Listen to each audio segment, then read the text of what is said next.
this video, I want to go a step beyond and create a patterned background effect straight in Photoshop instead of relying on Illustrator. So I'm going to go to File and Open again. I will make my way out to find my file right here, 6.4. And I'm going to start at the bottom and just click and drag up over both of those. So here's my background. Here's our great little alien.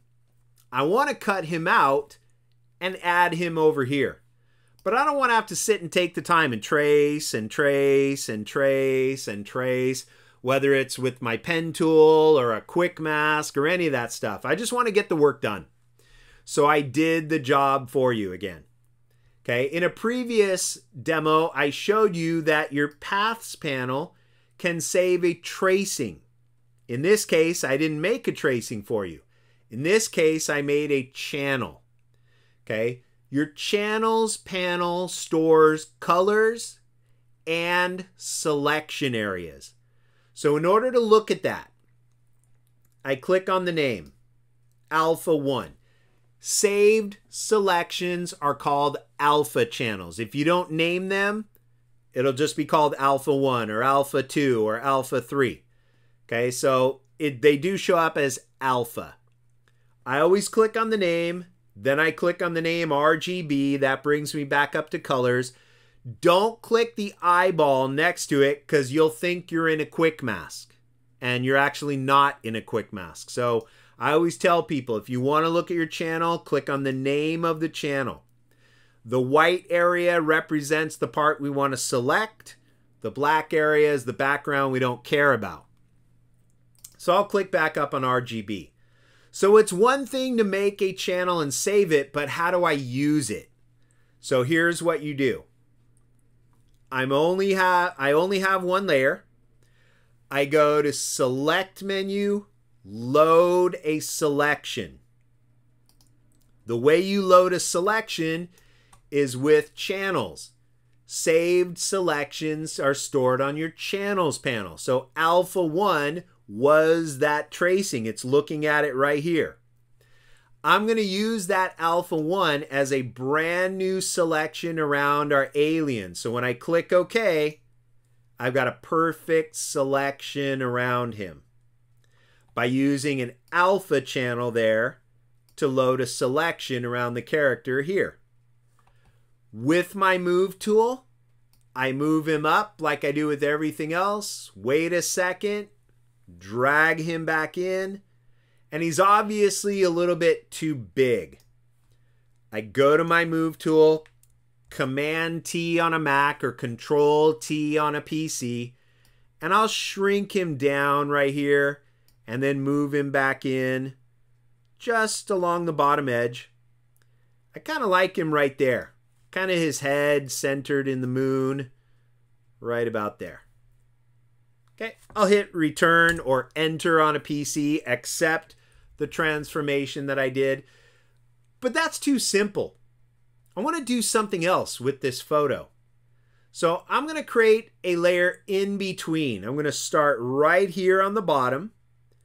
I'm going to create a brand new blank layer and I'm going to double click the name and call that Rays of Light. Here's how you're going to do this. I'm going to turn off the alien at the top, come back to the Rays of Light, and I want to fill this empty layer, this one right here, solid black. So again, it's D for default colors, Option and the big delete key on a Mac, or Alt and your backspace key on a PC. I fill the whole layer black, which makes no sense. How do I create rays of light from blackness? Okay, here's how you do it.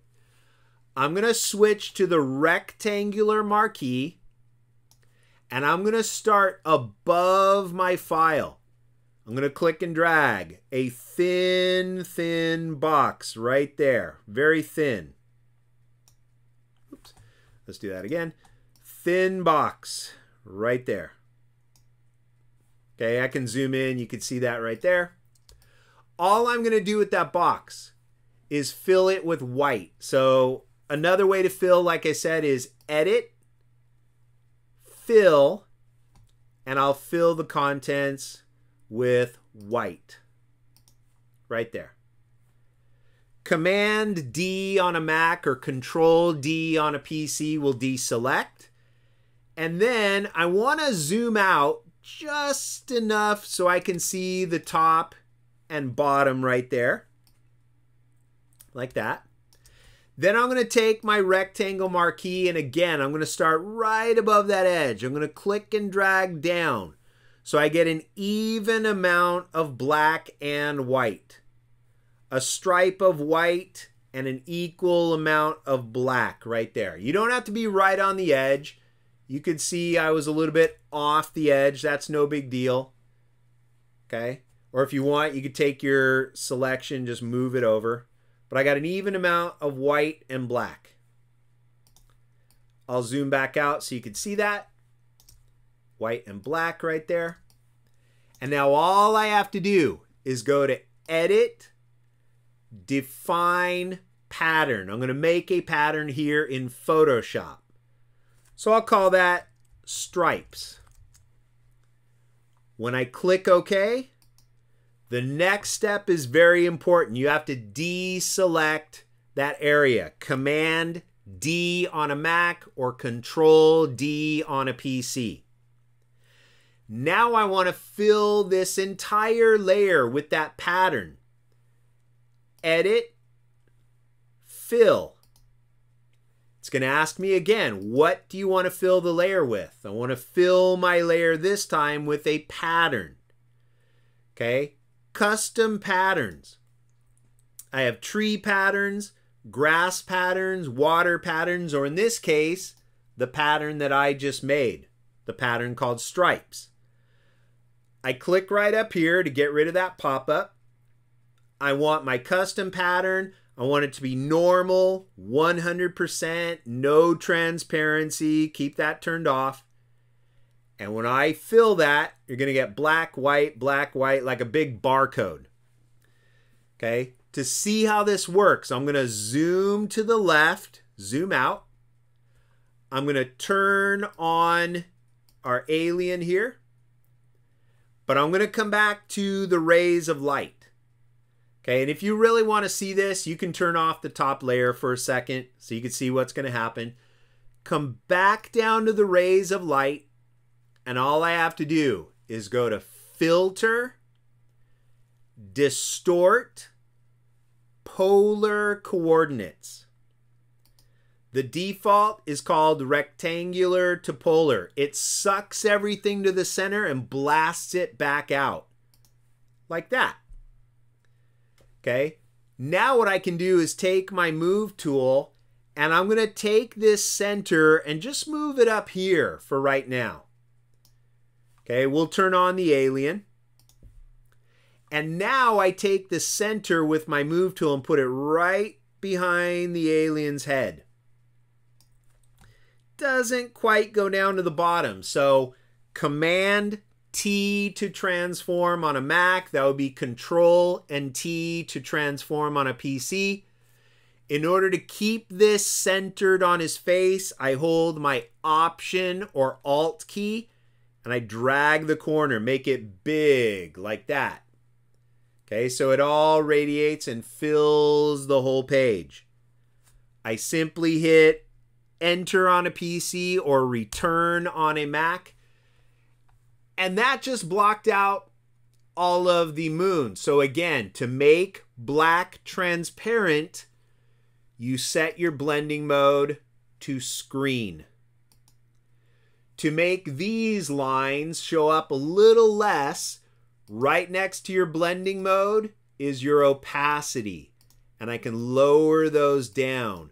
And we get this nice radial, almost like this religious image. I didn't even plan on that. But almost like this religious halo effect on our life-saving ET right there.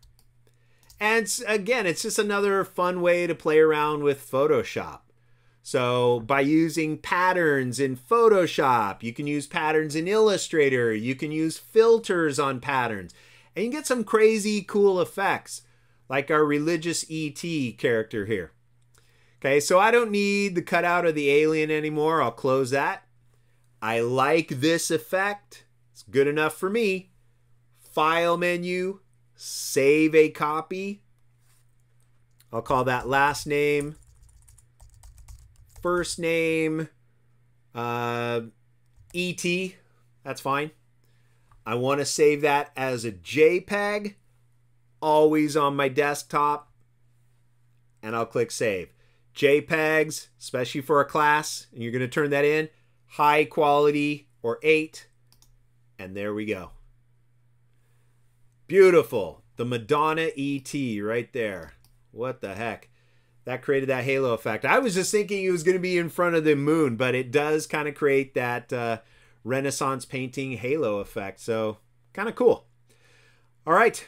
I'll see you next time.